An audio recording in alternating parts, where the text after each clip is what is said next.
Good morning, good afternoon, good evening, guys. How are you doing? This is the Good Living Podcast. Today, we are going to talk about 2 or 3 things, depending on what time permits. The first one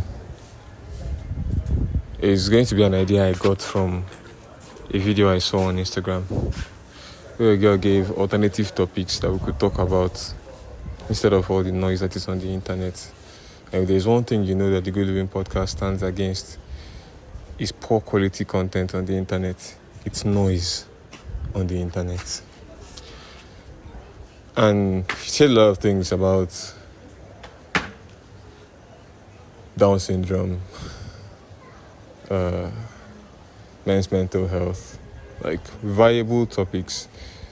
Except most of these topics I have no real foothold on or knowledge about them to really speak extensively, if you consider 10 minutes to be extensive. But what I can speak on that she talked about was something like energy alternatives, renewable energy. In the search for getting the jump on new technology, I've become more and more open to alternative energy sources. That's why I want to talk about solar. If you've been listening to the NYSCeries, you know that in my side, what I learned was solar. And the knowledge that I gained from those classes will stay with me and will forever inform my decisions and plans going forward. Anything new tech is always attractive to me. And that particular technology, what I learned about it, the teacher himself also was very, very articulate in the way he dispensed that lecture. While we were younger, we depended heavily on NEPA. That was it, NEPA or a noisy gen. When I was 8 years old in primary 4 or 5, if they had told me you can have lights that will carry everything in your house, as in every single thing in your house, and there will be no noise anywhere, it will just be quiet, but it's light. I'll say, where is it? It's a lie, But seeing that is what solar is now, is really impressive, and we all need to pay more attention to it. Not just as something to consume, but as an industry to invest in. The advantages of renewable energy. In fact, before we even go there, why is it taking this long for humanity? And by humanity, I mean humanity, the entire world. And I know it's taking long for our country to adopt it fully. And it's not as if solar is raining now. I know that we are like 20 years behind in terms of when solar became mainstream. But why is it happening in my lifetime when the earth or humanity is thousands of years old? Why is it taking this long for us to harness the power of the sun this way? Okay, let's say electricity is new tech. Electricity was discovered, 100 years ago? If at all. And so you cannot really blame them for not figuring out a way to... But if you know that the sun is our primary source of energy, once you figured out electricity the manual way, I think humanity should have gotten on it. Okay, this is our source of energy. Now we have this new form of energy. How can we convert this one to this one that we find to be so useful and important? I wonder how nobody even thought about it. But here, what we can do now is to jump on it. At least, if you jump on solar energy at this point in this country, you'll be an early adopter. And I say this because somebody who is deep in the system, which is the person that gave us that side lecture in Ede, said, you know how Nitel is? I don't know if you remember Nitel, but Nitel is the Nigerian telecommunications company that was in charge of cellular network in this country. And Nitel is obsolete now, even if it was one of the biggest companies tech-wise, and everybody knew at that time ICT is the future, and that company seemed like, okay, we are the ones leading the... But institutions change, even if the technology remains and is even improving, the structure around it is flexible. And so MTN came, Airtel came, and the sector became privatized. And that way, people who were in Nitel, if they didn't jump ship or they stayed loyal to that way of doing things, they got burned. I say this to say that the PHCN might become as obsolete as Nitel. And it is just because of the signs that I'm seeing. When something seems like a no-brainer, society shifts automatically. They don't have to be. What is the correct? Why is every episode there's always one thing that will give me this kind of problem? There doesn't have to be a policy to change things. If anything, say they try to use policies to stop the change from happening, but it's just like using a basket to block water from flooding your house or whatever, like using a fence full of holes to try and block flood.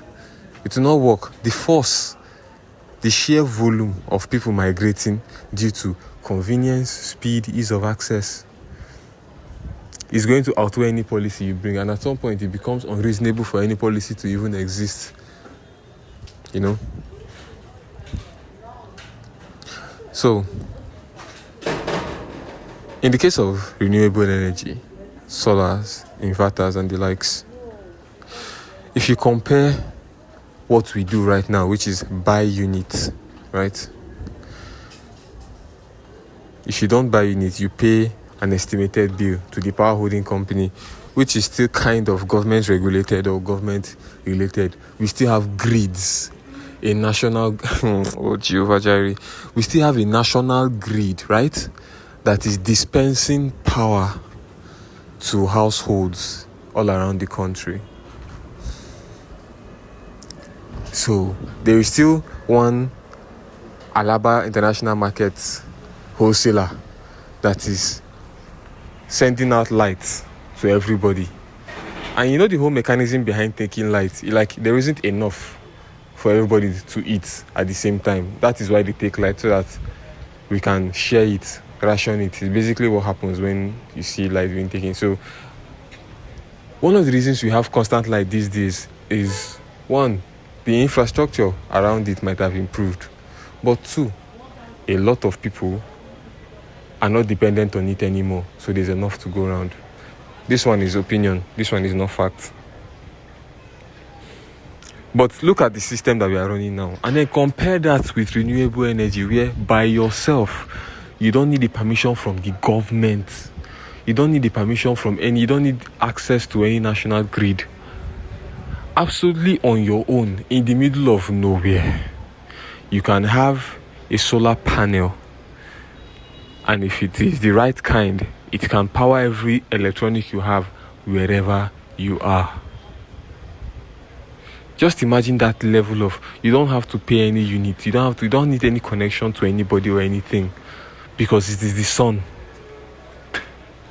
And then these things are durable. Like your solar panel is durable. I mean, if one cell dies, then I don't know, the whole thing that he explained, I don't have all the knowledge. But that is exactly what it is. Right now, it is not affordable, right? But the technology is such a no-brainer that if it becomes affordable to the point where the prices are competing with you patronizing the government will run out of business in an instant. And so when that happens, there will be a gold rush. But something is going to happen as well. If you didn't jump on the industry early, let's say right now it is expensive, right? To have solar panels or to join the business or to invest in it or whatever it is. When the prices become around the same price, around the same level with what it will cost for you to just get wire routed to your house, the demand will be so much at that point that it might be difficult for you to get, even if it's available and cheap. So now, the incentive for those who got in early might not be cheaper pricing, because obviously it's not cheaper pricing. It's one of the solar right now is one of those things where you invest heavily, but it pays you every year. Like you see the value coming back to you in multiple folds year on year. It's one of those things where is you front load your cost and you reap the benefits forever. That kind of investment, those kind of things, that kind of thing it is. So people who switch to renewable energy in their houses now, the advantage they will get in the future is that, or the rush for it, they will not have that rush. They will be so experienced in it, so comfortable in it. And if it is difficult to get those services, they would have been so experienced in it that maybe they have the right people, so the services and all of that will not be difficult for them to get. But for the layman who is now getting it when everybody else can afford it, it might not be there for them. And then what does that market do for you who is in the business, who sells solar panels, who sells inverter batteries, and who does all that stuff? Who will you be? You'll be a giant. In fact, the only reason that this thing is so expensive is because it's imported. All of it. And I believe we have strong minds. I mean, there are so many people who are in the business of, we install solar panels, we sell inverter batteries. It just takes one bright mind. If I was in that field, that's the kind of thing I'll be thinking. It just takes, not that. Well, fuck it, I'm a bright mind, so what? I would think, okay, this thing that people are buying from outside, well, why don't I make it myself? Even if it's to front load the work and dedicate all my time to figuring out how to build a solar panel and an inverter battery myself in this country from all the crude parts I can get. Once that is done, you launch your company. All the importation costs slashed. If they don't kill you with policy, because people who are making money off that stuff too, they are there to fight you with litigation or policies and all that stuff. But at least the technology should exist in this country from scratch. And if that happens, that is what will cause the shift. I think renewable energy is enough of a topic, Seth. All these other things I want to talk about, they will rest maybe tomorrow. But that's something I think we should get into. I don't even know what to title this episode, Seth. But that's a thought that is coming to me. Like, business-wise, right? If the AI thing is still confusing for me, this is something that physically, you should invest in. I have a friend who works with a solar company. I'll have her on the podcast as well. She's thinking of starting her own business. In fact, she has, but she hasn't left her company. And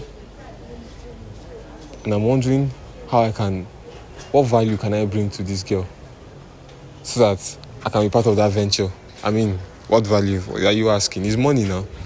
But how much would it cost? Because I know if she knows what she's doing and she doesn't stop, a time will come when PHCN, JEDC, all these DC them, all these people that are still depending on national grid, oh my God, the shift, crazy. Alright guys, that has been the podcast. It is 30 seconds until the 14th minute. And my day has been good. I went to play ball today, but I miscalculated. I should have gone to the shoot by 7 a.m. I went by 8. I was 1 hour late. Crazy man. Didn't play because the way this field is small. Then they're like 70 people that play ball there. It's just crazy. Anyway, let me get back to what I was doing. Love you guys, and we'll talk tomorrow.